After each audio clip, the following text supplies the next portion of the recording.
lot of time to the improvement of yourself. Then there is no time to criticize others. ఎంత బాగుంది కదండి. మనం ఎప్పుడూ కూడా మన అభివృద్ధికి మాత్రమే కృషి చేయాలండి. దానివల్ల మనం చాలా అభివృద్ధి చెందుతాం. అదే ఇతరుల గురించి వాళ్ళని విమర్శించడము, వాళ్ళు చేసిన పనులను గురించి మాట్లాడడం, ఇవన్నీ చేసినట్లయితే మన టైం అంతా వేస్ట్ అవుతుంది. దానివల్ల మన డెవలప్మెంట్ అనేది ఆగిపోతుంది. కాబట్టి ఎప్పుడు కూడా మన అభివృద్ధికి మనం పాటుపడదాము. ఇతరులనందరినీ ప్రేమతో, చాలా ఆత్మీయతతో చూద్దామండి. మన అభివృద్ధికి మనము పాటుపడడానికి ప్రయత్నిస్తూ ఈరోజు ఎంతో ఆరోగ్యవంతమైన రాగి దోశ తయారు చేయడానికి వెళ్ళిపోదామండి.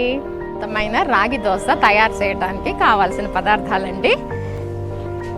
రాగి పిండి తీసుకున్నానండి, తురుముకున్న పచ్చి కొబ్బరి అండి, ఇది నువ్వులు, కొద్దిగా నూనె, కొద్దిగా సాల్ట్, బెల్లం. ఇప్పుడు రాగి దోశ తయారు చేయడానికి పెనం పెట్టుకున్నాను, స్టవ్ వెలిగిస్తున్నానండి. పెనం కొంచెం వేడెక్కిన తర్వాత మనము దోశ వేసుకుందాము. ఇప్పుడు ఆరోగ్యవంతమైన రాగి దోశను తయారు చేయడానికి పిండి ఏ విధంగా కలుపుకోవాలనేది చూపిస్తున్నానండి. ఈ గ్లాసు తోటి నేను గ్లాసు పిండి తీసుకుంటున్నాను.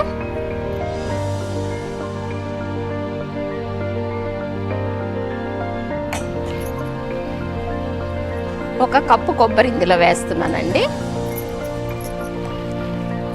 3 నుంచి 4 స్పూన్ల నువ్వులు ఇందులో వేస్తున్నాను. తురిమిన బెల్లం అండి, నేను 3 గరిటెలు వేస్తున్నానండి, చిన్న గరిటెతోటి. మీరు తీపి చూసుకొని మీకు ఎంత కావాలంటే అంత వేసుకోవచ్చండి.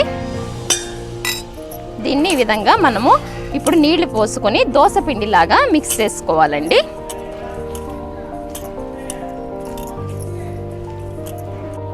దీనిలోకి మనకి దోశ పిండికి సరిపడినంత నీళ్లు పోసుకొని దోశ పిండిలాగా కలుపుకోవాలి.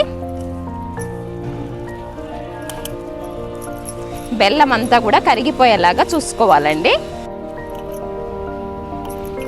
ఈ విధంగా దోశ పిండిలాగా మనం బెల్లం అంతా కూడా నీళ్ళలా కరిగిపోయే వరకు మనము కొంచెం ఇలా గట్టిగా చేసుకుంటే, గట్టిగా ప్రెస్ చేస్తే కరిగిపోతుందండి బెల్లము.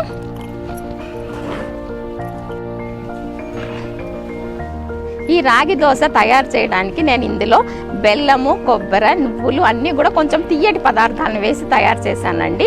ఇది వేసిన తర్వాత మనము ఇందులోకి ఒక చిటికెడు ఉప్పు వేసుకోవాలండి. ఈ చిటికెడు ఉప్పు వేసడం వల్ల ఏమవుతుందంటే దోశకి చాలా టేస్ట్ వస్తుందండి.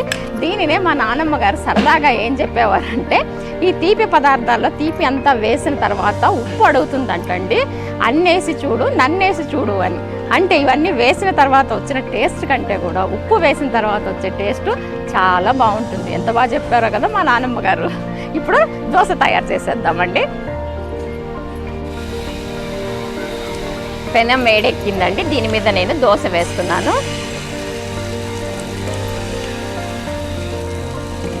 ఈ విధంగా దోశ పిండిలాగా చేసుకున్న రాగి పిండిని వేసి ఈ విధంగా కొంచెము తిప్పుదామండి.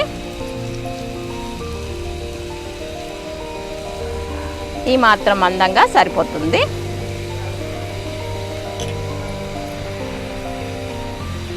కొద్దిగా నూనె వేస్తున్నానండి.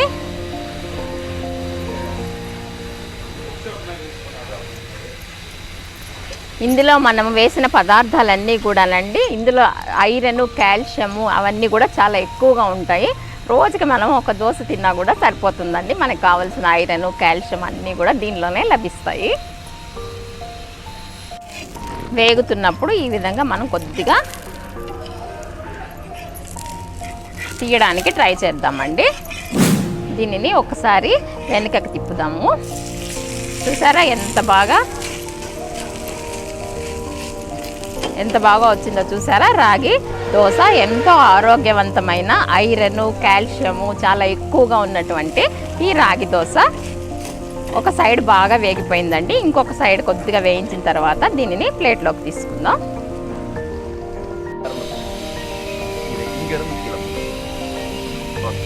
రాగి దోశ రెడీ అయిపోయిందండి. నేను దీన్ని ప్లేట్లోకి తీసుకుంటున్నాను.